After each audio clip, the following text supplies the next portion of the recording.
You're listening to This Naked Mind with Annie Grace.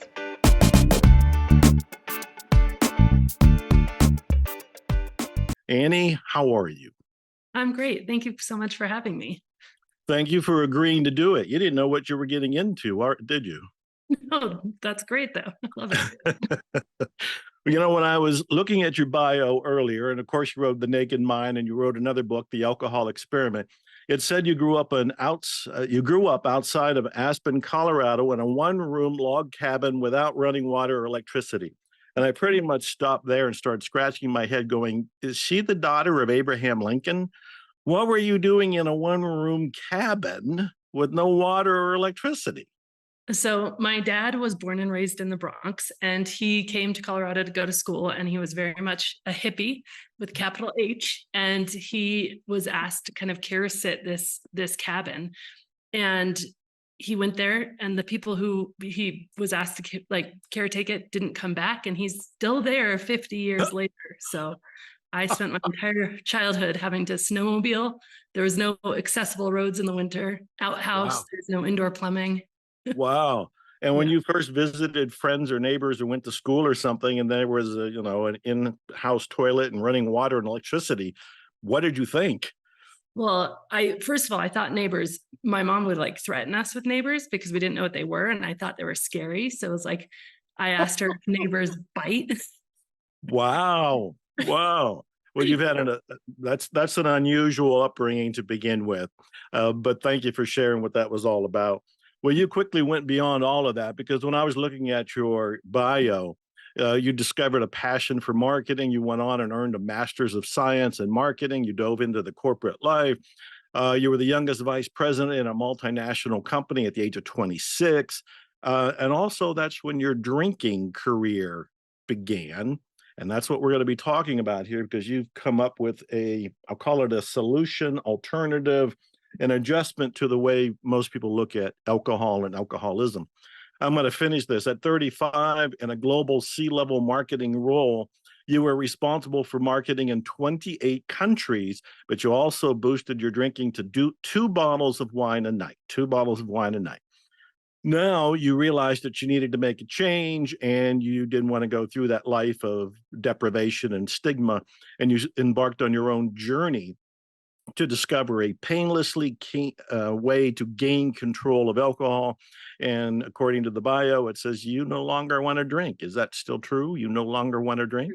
No, no longer want to drink. And you have a big smile on your face, and you seem happy and healthy.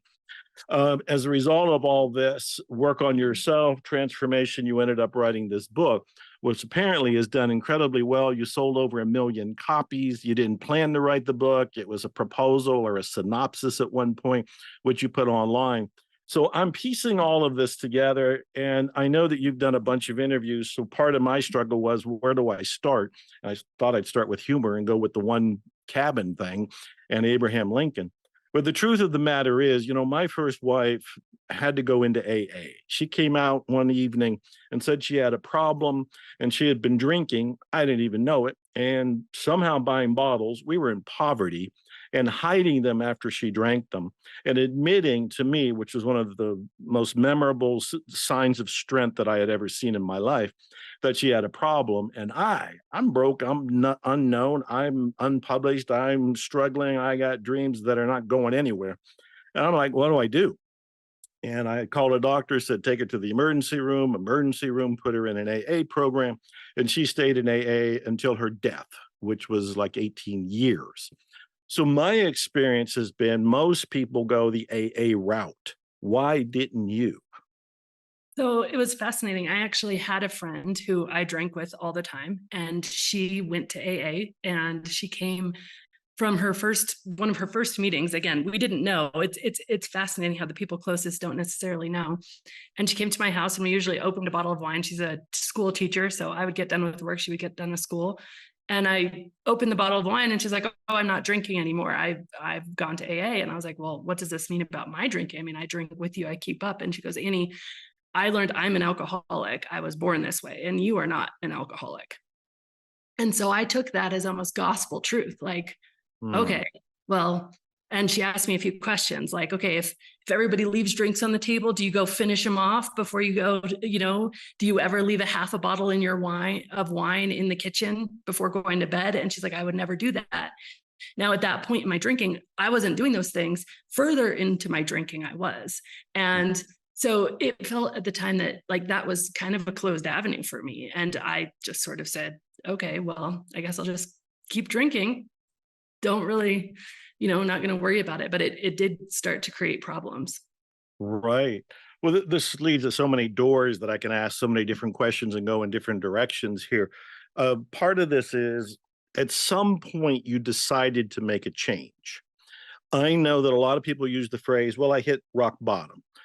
That's kind of a confusing phrase in itself because rock bottom means something different to everybody. I mean, most people might think it's I went bankrupt, I was divorced, I was laying bleeding and beaten drunk in the streets, and that was bottom for some people. But other people might have finished off a bottle, woke up sick, and said, you know what, I'm never doing this again, and I'm going to find a way out. What was your either rock bottom or turning point that said, I'm going to do something? Yeah, and it's a fascinating term because if you think about rock bottom, and I've now heard thousands and thousands of stories and people who have been in jail, gotten DUIs, lost marriages, lost children really because they can't parent them anymore. They're taken out of their care and stopped and then went back to it. So I've kind of deduced that only rock bottoms are really death or prison for a period of time, because in most cases, a lot of people, so it is more about the turning point than it is about an actual experience, which I think is an interesting, nuanced way to look at it. But for me, it was a series of small moments. Like there was a moment when my 4-year-old, I asked him to come sit on my lap and he's like, oh no, mom, your teeth are purple and you smell funny. And it was just like this sucker punch to the gut, like, oh, one of those moments. And these sorts of moments started to pile up. And I remember coming back from a work trip. I was in Heathrow Airport in London. And, just sort of asking myself the questions I had started asking myself was, what's wrong with me? Am I an alcoholic? Do I have a problem? And those questions there's such a high barrier to entry. Like you talked about your wife about, wow, that was one of the most powerful, courageous things, because the amount of inner work you need to do to be able to say, I do have a problem. I am going to go. So many people don't get there. So many people veer off the course before even being able to ask that question, right? And I actually ended up asking myself in that moment a different question, finally, after, not being able to just commit to, okay, I have a problem, I need to get sober, I need to get help. That wasn't accessible to me. And I think it would have been over time had I continued to have terrible experience and gone further and further towards those rock bottom experiences. But at this point in time, I feel so blessed that a different question came to me. And so much of my work is helping people get off the path before kind of the train crashes, get off the train before it goes off the proverbial bridge that's out inevitably in drinking, a drinking journey. And so for me, that question was, why? Why did I used to be able to take it or leave it? Why am I now drinking at levels I didn't ever expect myself to? Why does it feel like I can't relax or have a good time without a drink? And I set out to find the answer to that question, why. And you didn't look at AA? I didn't. I did go to one AA meeting right before I published my book. But it was so, in that moment, AA didn't even cross my mind. It was so clear to me that I needed to understand why. Like, why was this? And I also was, what they would call very highly functional. I didn't show any outward signs of having any sort of problem. And so I had this lingering voice in the back of my head of just not belonging, not being, in that category. But again, I would say that category yet, because it is a journey.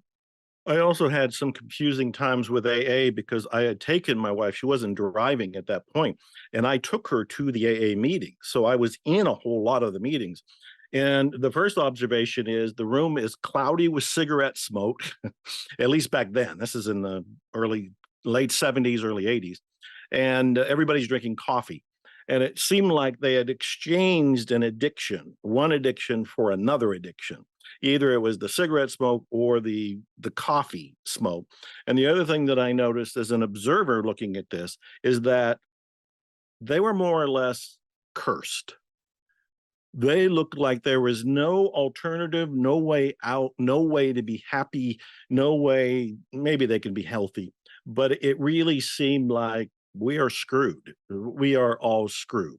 And then, of course, the question about, is this a disease slash an addiction? And it just, to me, it just got incredibly confusing. And then I'm going to say one more thing, because this is your show, not mine. I want to pull the best out of you and help as many people. In the 1970s, when I was in college and I was drinking quite a bit, I remember that there were advertisements that came out that said things like, how to tell if you're an alcoholic.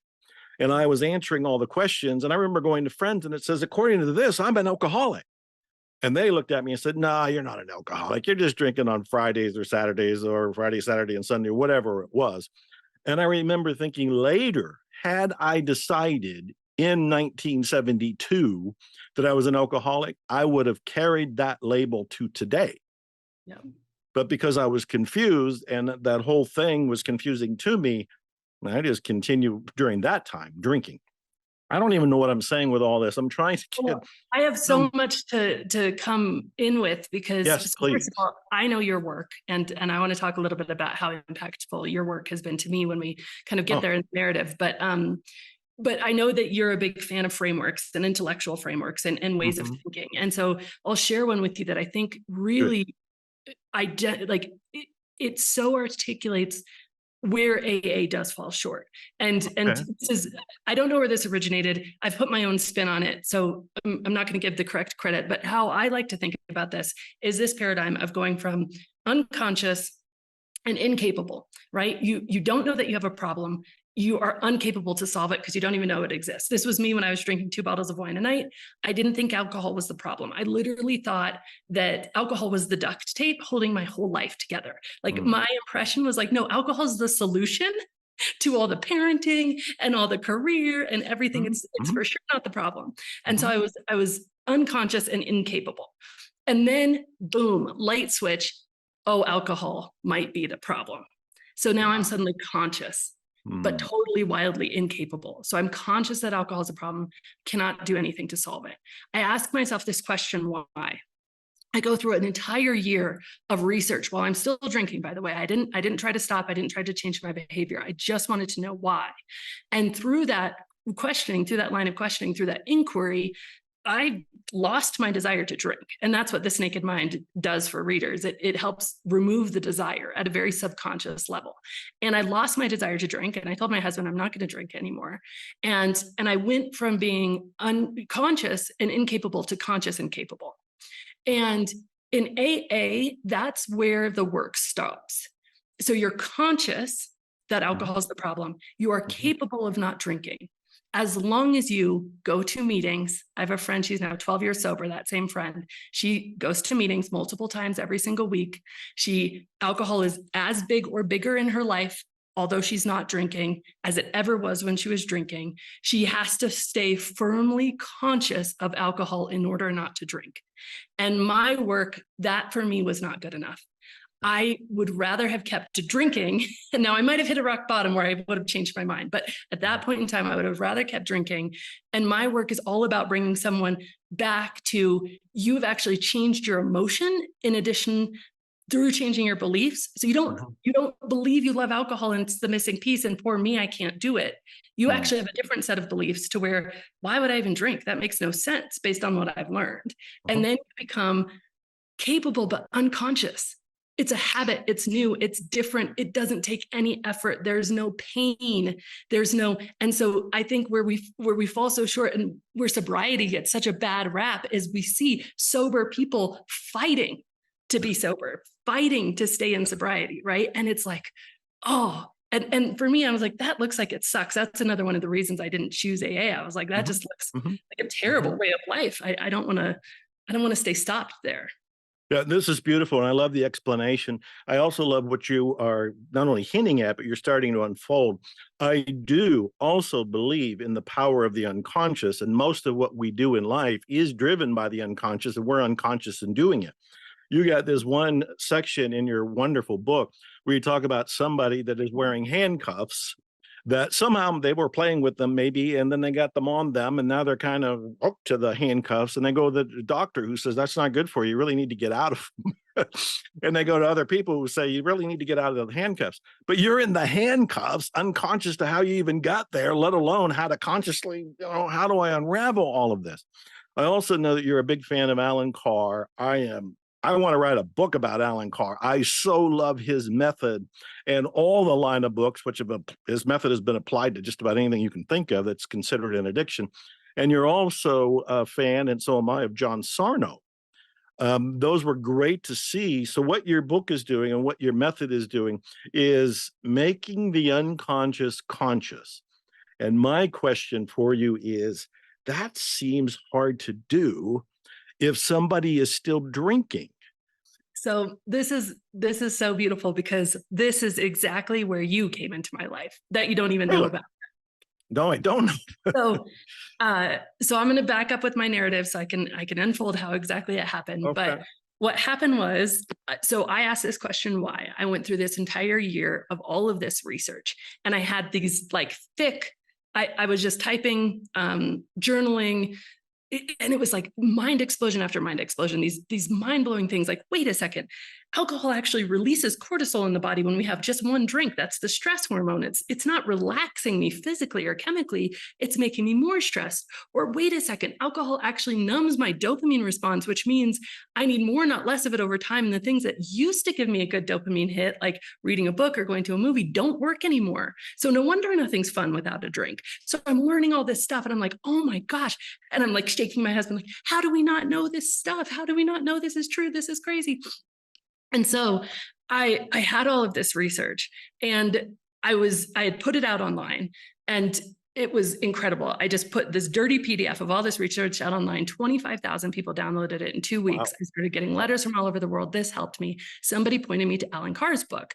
And so I read Alan Carr's book, and I was like, wow, what he has done is he's created this argument that like hypnotizes you. It changes your subconscious mind. Right. And I had my own experience with Dr. Sarno's healing back pain, where I went from a decade of being in pain to within 2 weeks, picking up my kids because of a book. So I knew it was possible, but I didn't know how to do it. And somebody pointed me to this book. I see. It's like the most like highlighted, dog-eared. I always like make all these things on the bottom, because it was this book that allowed me to take my research, because I had the same question. Okay, so how I know for me that my subconscious was changed through doing all this research. The question in front of me was, could I do this for another human by putting all this together in a narrative that actually took someone from point A to point B? And honestly, it was this book. And you were talking, we were recently at an event where you were talking, I'm sitting next to Russell Brunson, and you mentioned that you had written this book, and I hadn't made the connection. Right. And I'm sitting there and I'm like, oh my God, this is so crazy. I can't believe that that's Joe Vitale, like the Joe Vitale who wrote Hypnotic Writing, who is literally, I would credit as halfway responsible for This Naked Mind. Wow. Anyway, so cool. Thank you. I got chills all over me, and I'm almost speechless. Thank you for telling me, and congratulations for applying the book Hypnotic Writing to your feet, because you've done fantastic. The book is great. You've already sold a million copies at one point. You probably sold a lot more than that. And so I need to bring this home. There's so many things we can talk about here. I need to bring it home because I am the agent that is in charge of helping the people that are watching or listening to this show.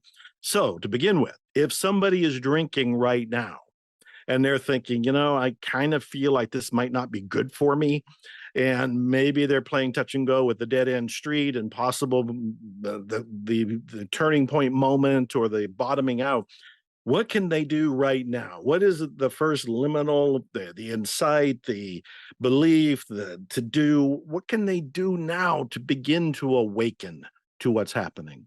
So I'm going to actually answer this by touching on another point that you made earlier about your two issues kind of with AA, which was the term alcoholic. And I so firmly believe that the term alcoholic is such a barrier to getting help. And interestingly, medically and scientifically, they don't use that term. Nobody uses that term. It actually probably was originated with AA. They use alcohol use disorder, which is a spectrum. and which doesn't label the individual, right? We don't have cocaineaholics, we don't have heroinism, but somehow with alcohol, we make over drinking about the individual, the human being. So if you're listening to this, I want you first to like just release shame. Like this, you over drinking is not your fault. There is nothing wrong with you. You are not broken. You are not an alcoholic. There is actually no scientific thing. And just putting that down for a second, that level of judgment, that level of fear, if you imagine any habit we do usually to escape pain. Drinking is primarily, when it gets to be over drinking, to escape pain. The pain associated with the question, am I an alcoholic, is astronomical. It involves, am I broken? Do I have a lifetime disease that there is no cure for? Will I have to go to meetings for the rest of my life? Will I have to be outside of society? Will I no longer be able to fit in with my friends and family? Like, it is so much pain that instead of answering that question, we just keep drinking, and often it makes it worse. And so I just want to like take that away and say, the best thing you can do is to say, okay, I might be over drinking. That's just a behavior. It's not my identity. It's not who I am. It's not a life sentence. It is not my fault.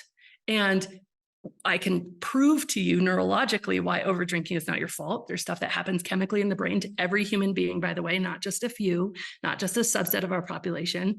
And with that level of compassion, we can awaken curiosity. Well, why? Okay, why? What's stressful in my life? What am I trying to escape? What's going on? And I actually have a totally free, it will always be free. It's a 30-day alcohol experiment at alcoholexperiment.com. And it's 30 days. You just take a break, you dip a toe. Every day is a video that rewires one of those subconscious beliefs in a 30-day format, which is just, I think, the best place for somebody to start who's just curious about the role. Oh, I love it. Is it the 30-day experiment or 30-day experiment? It's alcoholexperiment.com or thealcoholexperiment.com. Either one will work. Alcoholexperiment.com. Alcoholexperiment.com. Great.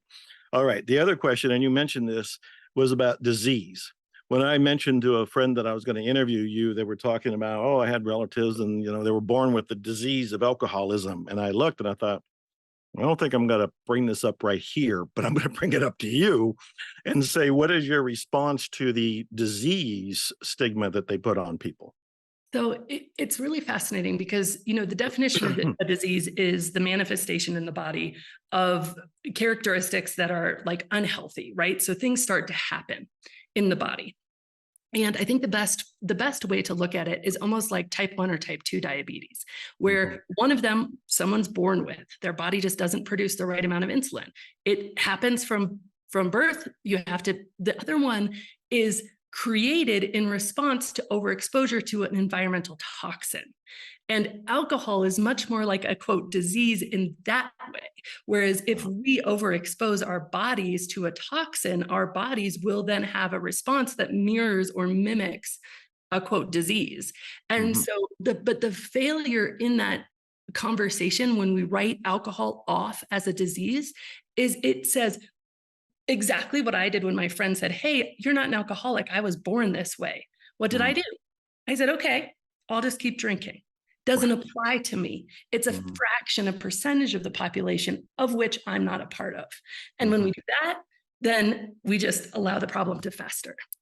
And what about, so are you saying it is a disease or it isn't disease? I'm not sure I got a clear understanding with that. I am saying that I don't think it is a disease that you are born with. I think that it can have aspects of anything that becomes harmful for us in terms of like a disease is, something that ends up having symptoms.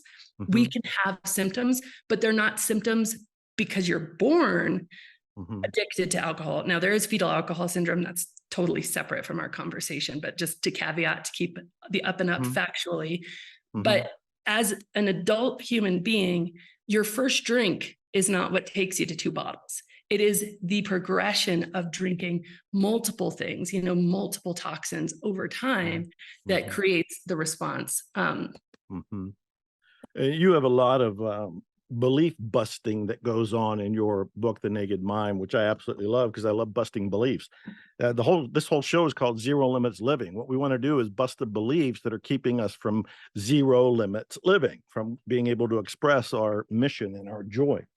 And one of them is about alcohol tastes good, or it'll grow on you. I did become a scotch drinker, but I do remember in college when I had the first taste or two, it was like, who drinks this crap? This is awful. This is burning. This actually hurts.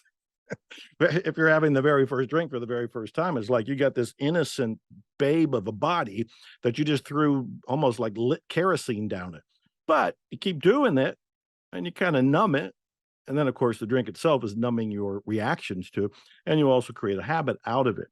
And so I find it was insightful to see the different beliefs. Is there a particular belief that you found when you blow the whistle on it, it frees a lot of energy around the whole idea of drinking? Was there one belief that seemed to be more powerful when it was revealed to be false?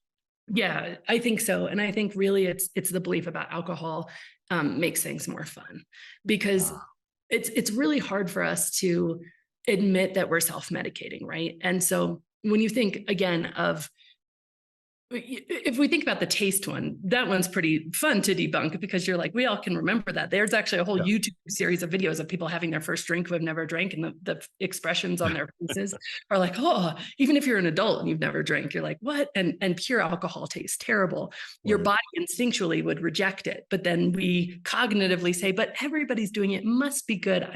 There must be something here for us. Then we keep drinking. And what happens is the brain adapts to it. The disease function comes in the form of like the group of symptoms of craving and withdrawal and all of those sorts of things. And then we have what looks like a disease because your brain has adapted. But the one that really, I think that stops people in their tracks is this. And it's simply that alcohol is a very unique substance in that it's both a stimulant and a depressant. And so what that means is as you drink your first 20 minutes or so of that alcohol entering your body, it is a stimulant. It acts as a stimulant, which means you feel that floaty, euphoric, kind of tipsy feeling. Now, if you time this, and I encourage you, especially if you're over drinking, time this for yourself. It is between 18 and 22 minutes, sometimes on the longer side, 22, if you've just had a meal. And you feel that nice tipsy feeling. That is why we keep drinking. Now, it peaks, the blood alcohol content is rising in your bloodstream, is what's happening during that. It's acting as a stimulant. It peaks about 20 minutes after that first drink. The blood alcohol starts to fall in your bloodstream because alcohol is a toxin to the body. And the body says, oh my gosh, job one, get rid of the alcohol. Your body actually stops digesting food. It stops regulating your blood sugar. All sorts of things happen so that the body can purge the alcohol from your system because the body identifies it as a toxin. At that point, your blood alcohol starts falling and alcohol becomes a depressant. And the depressant nature of alcohol is uneasiness, tiredness, feeling uncomfortable in your own skin, irritability. And you feel that for one drink for 2 to 3 hours in exchange for the 20 minutes of feeling good. Now, what we do is about 20 minutes after the first drink, we reach for the second drink and we keep going a little longer. We reach for the third drink, but then we feel a cumulative of like 12 to 15 hours of that depressant feeling. We wake up with anxiety. We don't connect it to the night's drinking before. And what we realize when people realize, I call it an unfair trade. I actually wrote a kid's book, and this is one of the chapters, an unfair trade, when you're exchanging, because it's never 20 minutes again. It's shorter every time, and it never gets back to where it was because the depressant is already active in your system. So you've counterbalanced it. So you're literally trading 20 minutes for, this cumulative uncomfort, depressing feeling. And when people get that and understand it, and then more than even understanding it cognitively, test it in their own life, like have a drink and then don't have another drink for another hour. See how you feel for the next 40 minutes. You get a real clear feeling of like, oh yeah, no, I don't feel as good as I thought I would. And it's fascinating. I know for some of the meetings I went in AA, and of course that was decades ago, but I remember some of the things.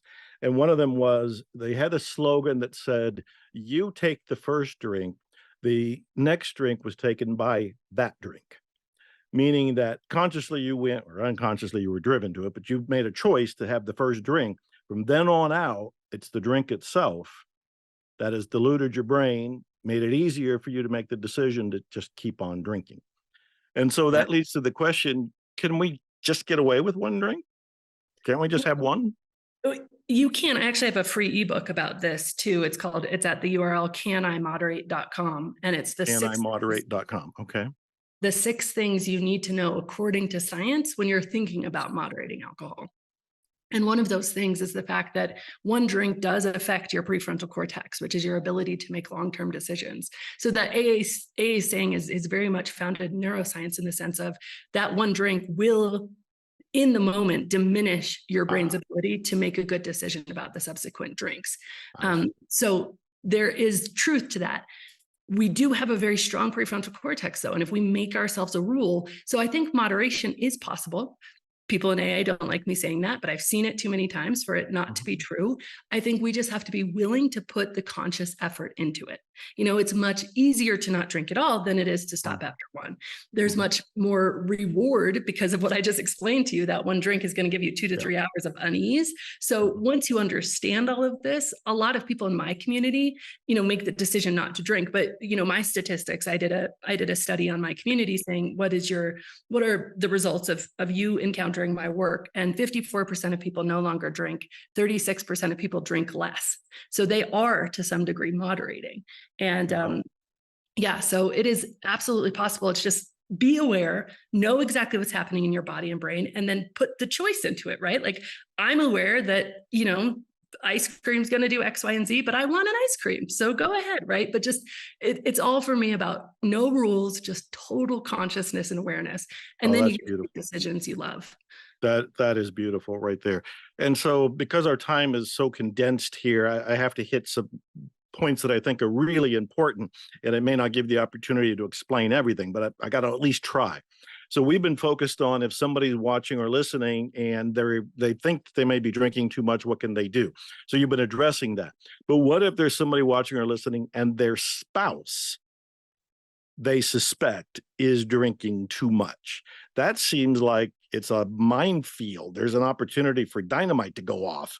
How do you tread quietly, softly, respectfully there? How do you help somebody you care about? That one is really, it really is. And I think that all the science shows that compassion, self-compassion primarily, but then compassion from other people, are the most important way for somebody to change. Nobody wants advice they don't ask for. So you're entrenching yourself when you're trying to force change on somebody else, which can be really hard to handle when you see somebody deteriorating. For your listeners, I have a course that I created that's called Helping a Loved One. Oh. It's not publicly available. It's just for people in my programs for their spouses. But if anybody would want it, they can email me at hello@thisnakedmind.com and we'd be happy to send it. But it's 6 videos and it's called Helping a Loved One. And it's just for, you know, for people who are in my programs who they want to talk, like, hey, something like, hey, this is how you can be supportive. This is what's really not helpful. It's really well thought out about how you can actually take care of yourself primarily when somebody you love is suffering, and also how you can approach it in a way that would be more useful than counterproductive. And that's an email to hello@thisnakedmind.com. Yeah, exactly. Correct? Thank you. That's very generous to do it. Well, it also leads to another possible minefield kind of a question, but there's this whole thing about children who are raised or grow up in a family where one or more of the parents are drinking too much. How do we help the children? How do we help them not to drink, or if they have started to drink, how to stop, or even to understand what's going on with their parents or maybe their brother or sister? Yeah, the children is such a passion project for me, in fact. So I'm a traditionally published author, and I had this idea for a kid's book.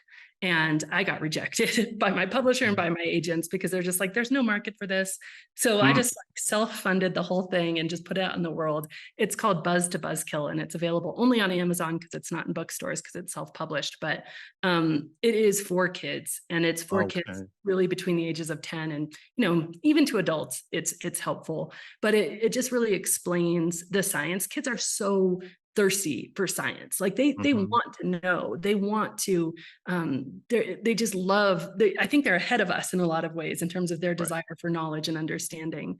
And if you have a parent who's drinking, that's just tough. I mean, I guess I'd again recommend the Helping a Loved One, but in general, I think compassion is the most important thing. And just as much as you can, loving the person despite the behavior, and understanding, we in our society, I think we have tied way too closely worthiness and behavior. We have staked people's entire worthiness as human beings on their behavior. Are they drinking? Or are they not drinking? Are they behaving well? Or are they not behaving well?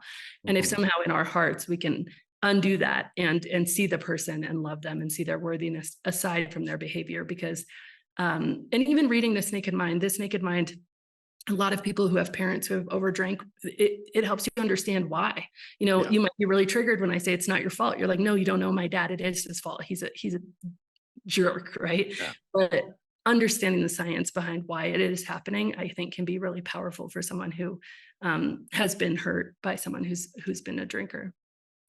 That's a great answer. Thank you for that. And I love that you go with compassion. And you've mentioned compassion 2 or 3 times. I held up one of my recent books, Unexpected Kindness. So I'm all for compassion. But as the person who's representing some of the people who might be the devil's advocate out there, there's a lot of people who might say, well, you can't be compassionate to these people. You actually have to be blunt. You have to practice tough love. I'm trying to think of the phrases they would use. But if you could practice compassion, you're just kind of bending over and letting them run over you. You're just being your head in the sand kind of a person. How do you respond to that when you're saying, hey, open your heart, be compassionate, and they're saying, compassion be damned, that we need to do something. We need to have a interruption, an interface. We need to do something here. Yeah, I think this really becomes a personal boundaries conversation, which can be such a difficult thing. And everybody is free to choose how they treat somebody. I just know scientifically, many studies, all of my work, that the person who is over drinking, even though they're not showing it, they're hating themselves more than you're hating them. And they can't show that because they're in the handcuffs. So they can't hate themselves for being in the handcuffs. They're trying to defend the handcuffs because they don't know how to get out of the handcuffs, right? Wow. And so but I also think that there has to be a point at which you're not sacrificing yourself. And so the boundaries conversation for me is much less about, I'm going to have a boundary for you where you do what I say or what I want. Otherwise, you're in trouble. It's, look, I love you no matter what. There's a man on my team. He's been with me since the very beginning. He was employee number 1. And he came to me. He actually designed the cover for the original This Naked Mind. He came to me because his wife was over drinking, and she would come home some nights just so drunk, and it was just going to be a fight. And he's like, look, I love you so much. The next time you do that, I'm going to go to a hotel. And that's what he did. And it never happened again. And it was with full love, full compassion, and I will take the responsibility from removing myself from this situation. Wow. And that is a real boundary, because it's created with love, and it's created where I, the one creating the boundary, have all the power to enforce it. That is a beautiful example. Thank you for giving me that. So again, I'm aware of time constraints, and I'm trying to ask very pinpointed, revealing, enlightening questions. So one of the questions I want to ask is, what's the best question you've ever heard on all these interviews?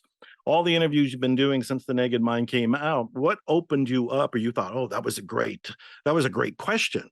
What was that question, and what's the answer to that question? I love that might be it right there. Because wow, that's such a good question. I actually was interviewed by Dan Harris, who is for years. I know Dan Harris. He interviewed, it's a long story.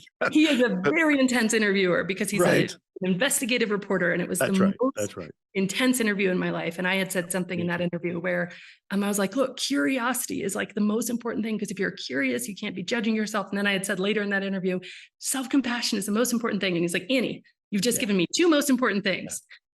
Which one is it? And I think that was probably the best question, because it really put me on the spot. But I was also like, actually, I think they can't exist without each other. If you are judging yourself, you can't be curious. You can't be curious about, why am I drinking too much? And the reality is that if you are over drinking, if you start from a place of, I am drinking at some level, a form of self-love. It really, truly is. And I know that sounds totally radical, but probably you're in pain. I was in a lot of pain.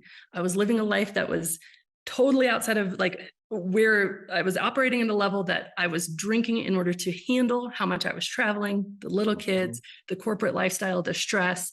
And so my numbing myself with alcohol was at its core a form of self-love. And you stop demonizing the part of you that's making you overdrink. That unlocks a level of compassion that allows you to actually look at this and change it. And so curiosity and compassion for me, they're like intertwined, because if you're judging yourself, you cannot be curious. But if you're curious, and if you start with the premise that you are doing the best you can with the tools you have, then you have both curiosity and compassion, and that really unlocks this ability to change. That is a wonderful answer. I'm glad you found the win-win when talking to Dan Harris there. That was hard. Yeah, you put it together. All right. So the other thing is, when I was going to the AA meetings, I noticed that they seem to be substituting the addiction of drinking with other addictions. How did you fill in the hole? And how do other people? I know you ski. I think there was something in your bio about you've been skiing in 25 countries or something like that. How do you even recommend when somebody is thinking, they're going, well, if I don't drink, what do I do? I got this opening where I used to, in AA, they're lighting cigarettes and they're drinking coffee, from my past experience. I don't know what they do today. For me, I feel like in some ways my whole life began when I stopped drinking. Because here's the thing. It is not easy. And I know you are someone who has been on a growth journey since I don't even know when you weren't. And it is not easy, but when you stop numbing the things that you are trying to escape from, you have to build a life you don't actually want to escape from. And for me, actually putting down the drink, putting down the numbing agent was the first step in that. And I think we have a choice. We can find something else to numb with, or we can say, okay, this is life.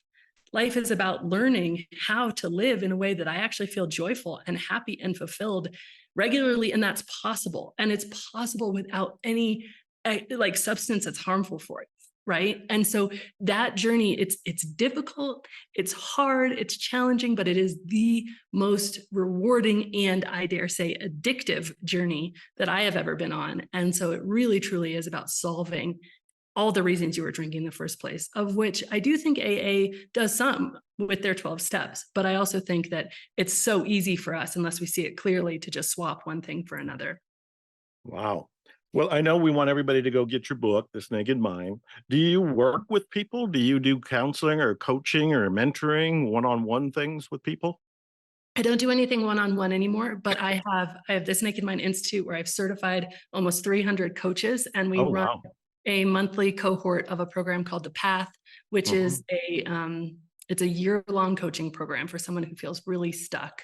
And so they can come into that. And then we have a Live Naked program, which is about, after that day one, doing all the things to build that life you don't want to escape from. Now, livenaked.com. How many nudists have signed up for that, thinking this is a completely different subject than what I thought it was going to be? Which raises the question, why the title, The Naked Mind? What were you referring to?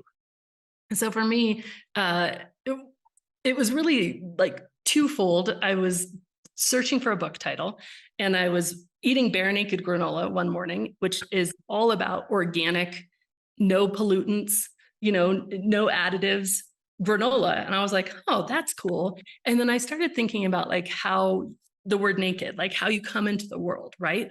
And I wanted my book to be, and in fact, I say it right in the introduction, not about getting sober, but going back to the state of mind of before you ever had a drink, where you don't want it, you don't miss it, you're not living in a state of deprivation. You've actually kind of gone back in time to the unwired, naked, unformed version of yourself, because we don't come out of the womb wanting alcohol. We're not children needing a drink at, birthday parties. That's learned behavior. So it's all about unlearning and taking it away. That's beautiful. In fact, it sounds very Zen-like. It sounds like you are going back to the original face. Sounds like I grew up in a cabin with some hippie parents and a lot of meditation. All of that lack of electricity apparently paid off, because now you have electricity, but in a different form. You're delivering it through your words that you're writing, you're speaking, and the difference that you're making. All right. In the time we have left, you knew that I was going to be interviewing you. You knew you had heard me speak at Russell Brunson's thing. You remembered the hypnotic writing thing, and you knew we were going to talk about your book, The Naked Mind. What were you hoping I would ask you? Was there a question you were saying, oh, I hope Dr. Joe asked me this, it will give me a chance to talk about such and such? Or was there a question you were hoping I would never ask you? Well, Don't ask this, Dr. Joe. I was really just hoping that I would have the opportunity to tell you about the impact you've had in my life through your work. And that's the truth of the answer. That's was my main motivation for, I mean, I'm so honored to be on the interview, but I just really wanted to be able to say thank you in person. It honestly, I mean, I'm emotional about it, but I don't think This Naked Mind would exist without this book. I feel like this gave me the keys. And I was re-looking through it today, and it was so powerful. And it's funny because it's not even, it's written for all sorts of writing, but it's also written for marketing writing and copywriting, but the principles are the same. And the ability for me to be able to help people, it's just such a beautiful testimony to how we iterate on each other's work, how the ripple effect happens, how somebody puts something into the world and things happen you can never imagine. And now there's this whole other aspect of your work in the world through me. And I just, it's very rare. I didn't get to say thank you to Dr. Sarno before he passed, but I could say thank you to you. So I just say, I appreciate it. Thank you very much. Hypnotic Writing was my very first ebook, and it was published years later. So it's still in print now, but it's had its own little journey that someday over coffee, not a drink, I'll tell you all about it. Perfect. The other thing is, this show is called Zero Limits Living. And I usually ask people if we actually have any limits. And I'll adapt that question for you and say, do we have any limits in escaping or controlling? Your book, the subtitle is Control Alcohol. Can anybody control alcohol? Can anybody that's watching and listening to this show Zero Limits Living? We're pointing in the direction of, you can be free. Can anybody be free of alcohol? Well, for me, I believe the best way to control alcohol is not to ingest it. And I think we are volitional creatures. We have choice, and we can make that choice. And I think if we make that choice, not necessarily through willpower or rules or fear, but actually through doing the work to rewire how we emotionally feel towards drinking, it can be a choice that is really fulfilling and not scary at all. So yes, I think anybody can do it. Thank you. As a final question, it's just an opportunity for you to tell a story about somebody who's read the book or you've worked with and had a transformation in their relationship to alcohol. Is there a story that comes to mind, somebody that read the book and wrote to you later, or somebody you know personally or worked with? So one of my first coach certification events, and all my coaches have found their own freedom through my work. This story was one woman. She was from Australia. She came and she flew all the way from Australia to Denver, Colorado to get certified. And she came with a video from her daughter. And her daughter is grown, and her daughter just told me, thank you for giving me my mom back. And like, for me, like, that's the motivation, right? That's the thing, is like the kids who going to bed without that bedtime story, and how I remember rushing through bedtime with my glass of wine right there on the nightstand. And I remember being that mom and just being so grateful that I got off that train before it crashed, and that other people are able to as well. Wow, that is fantastic. Annie, you are doing amazing work. You're helping a lot of people and saving lives by what you're doing. So thank you for what you are doing, and thank you for agreeing to be here. Where do you want people to go? I know that you have the nakedmind.com as a book website, I guess. Is that the site you want folks to go to, or somewhere else? Well, I have a podcast, This Naked Mind, where you can hear people's stories. And then great. alcoholexperiment.com is really, if you're curious, that's the best way to go. If you're curious about your own drinking. But really anywhere, I mean, pretty easy to find. I tell people, I'm not hiding. Just do a Google search. You'll find me. I'm on Instagram, Facebook, and apparently it's the same with you. Annie, last words. Here's your opportunity. You want to say something else? You want to tell a story, a quote, a tip, a takeaway, a to-do? Well, all I want to say is thank you. So that's a great one. Thank you. I will accept that. And I'll say it back to you. Thank you. I've been talking to Annie Grace. She's the author of This Naked Mind. Go get it and go follow all of our different links. You've been watching Zero Limits Living. I'm Dr. Joe Vitale. I'm putting all the episodes at ZeroLimitsLivingTV.com, but you can see or watch this program on 1,000 platforms across the galaxy. So anything you can probably name or you're using right now, but also Apple and Amazon and Roku and Spotify and all the other ones. Check out Miracles Coaching, miraclescoaching.com. I want to thank Lux Media Studios, Candace Barr, Chris running the engineering, and I want to thank all of you. You're the ones that as you awaken yourself, you're awakening the planet. I love you all. Expect miracles. Thank you.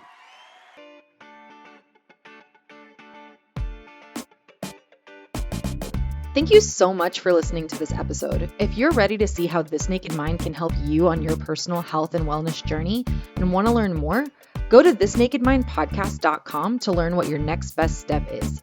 Again, that's thisnakedmindpodcast.com. We have all of our free resources, programs, social links, and more available for you there. Plus, if you have your own naked life story to share, you can submit it there as well.